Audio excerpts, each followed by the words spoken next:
He ruled a nation with an iron fist, orchestrated the most devastating war in human history, and left a legacy of terror. Yet behind the speeches, rallies, and propaganda, Adolf Hitler harbored secret obsessions and romantic entanglements that few knew about. His private life was a labyrinth of manipulation, desire, and control, and it had consequences that rippled through his inner circle, the Nazi elite, and the women caught in his orbit. Adolf Hitler was born in 1889 in Braunau in Austria-Hungary, to a strict father and a devoted mother. The contrasting influences shaped his personality.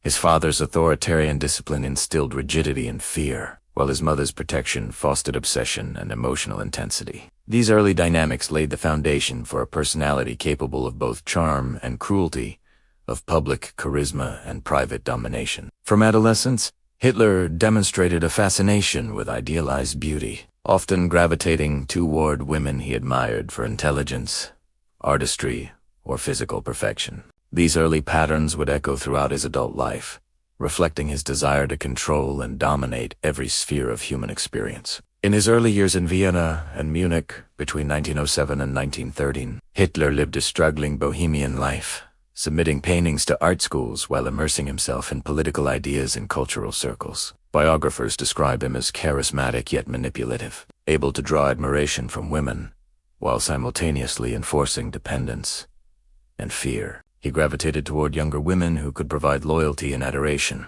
while avoiding emotional intimacy that could threaten his sense of control. Letters and memoirs from acquaintances hinted a young man obsessed with perfection, image, and dominance, shaping both his public persona and private desires. As Hitler rose to power in the 1920s and 1930s, his personal relationships became closely intertwined with his political ambitions. Women like Jelly Roble, his half-niece, occupied positions of both emotional influence and psychological control. Jelly, who lived under his watchful eye in Munich, was reportedly isolated, monitored, and controlled. Her tragic death in 1931, officially ruled a suicide, remains one of the most haunting mysteries of Hitler's private life. Scholars argue that she was the only person who could challenge his moods, yet her independence terrified him. Her demise had a profound impact on Hitler, leading him to favor companions who were docile, loyal, and dependent, ensuring that his emotional world could never be threatened again.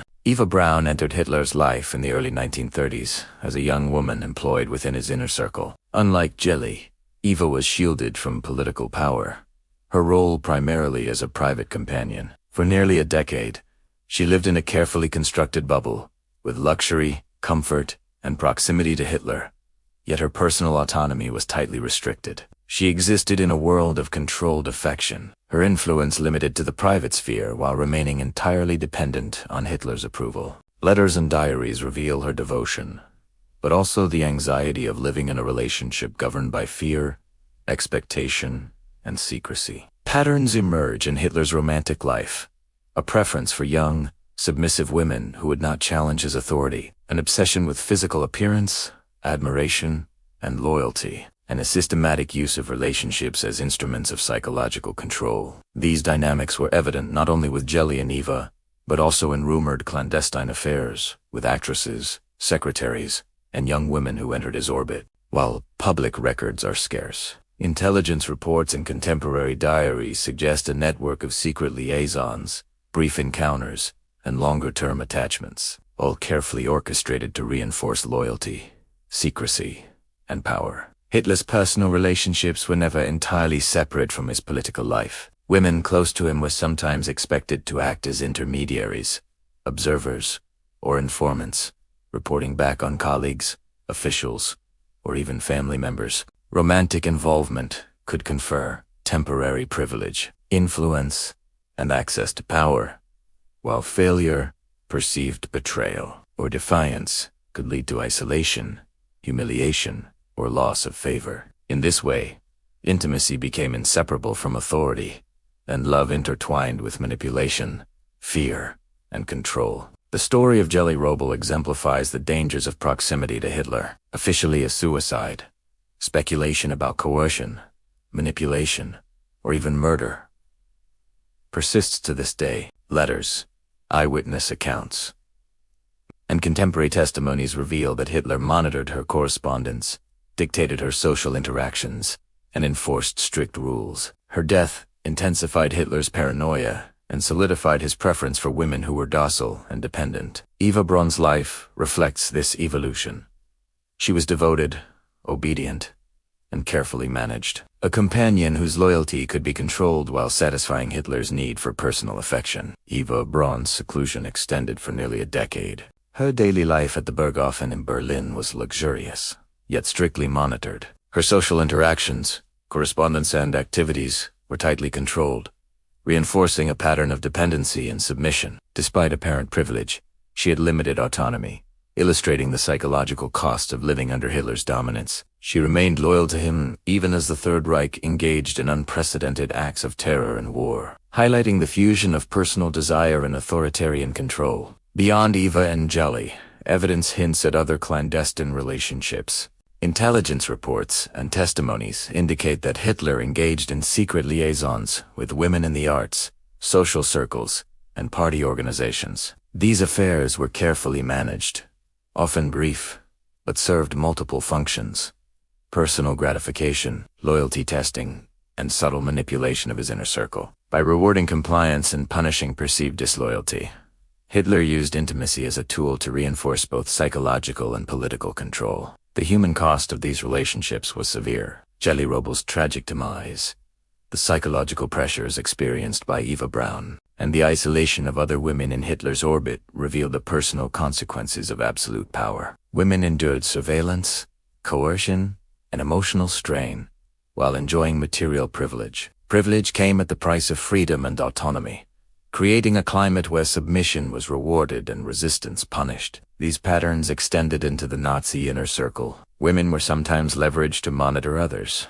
relay messages, or act as symbols of devotion and loyalty. Party officials were aware that romantic favor could influence career trajectories, yet also recognized the dangers of personal entanglements with the Fuhrer. Internal competition, jealousy, and rivalry created tension, mirroring the broader political struggles within the regime. The intersection of romance and power illustrates the unique mechanisms of manipulation that defined Hitler's private and public life. Hitler's private indulgences were a stark contrast to the public image he projected. Nazi propaganda portrayed him as disciplined, devoted solely to Germany, and morally rigorous behind closed doors.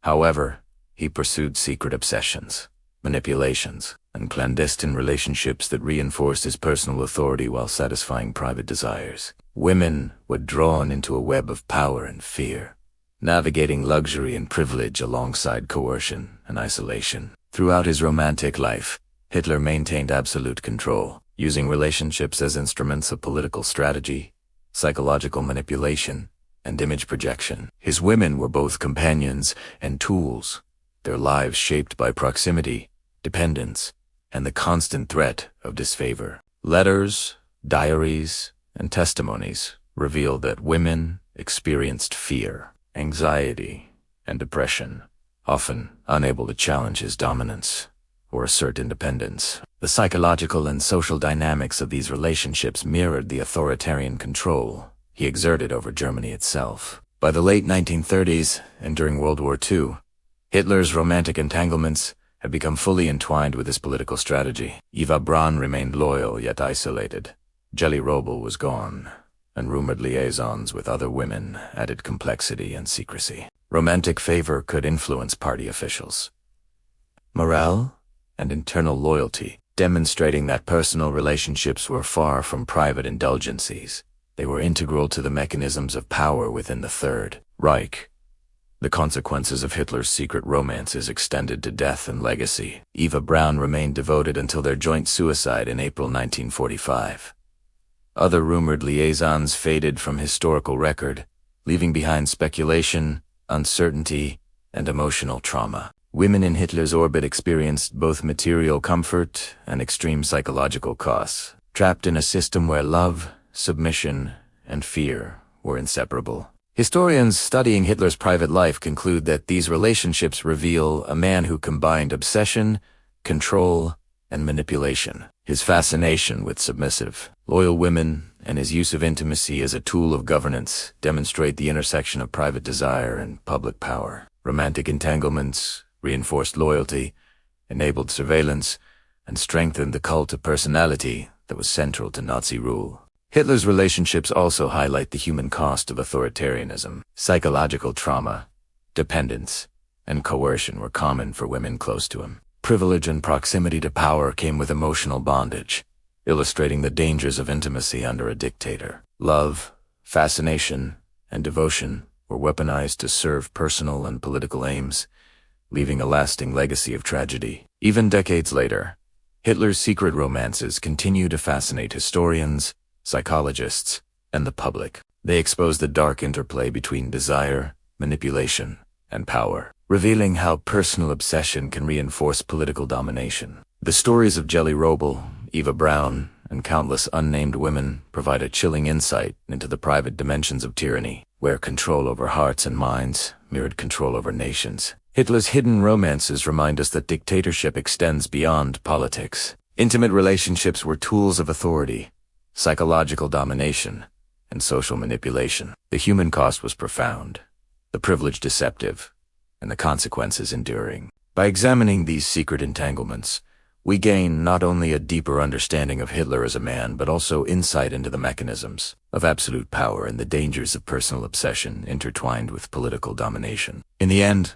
Adolf Hitler's secret romances and hidden betrayals serve as a stark historical lesson. They reveal how personal indulgence can reinforce tyranny, how intimacy can be weaponized, and how the lives of many can be shaped, manipulated, and destroyed by the desires of one man. The private passions of a dictator, as disturbing as they are human, echo far beyond the bedroom, leaving scars in history, politics, and the lives of all who fall within their orbit.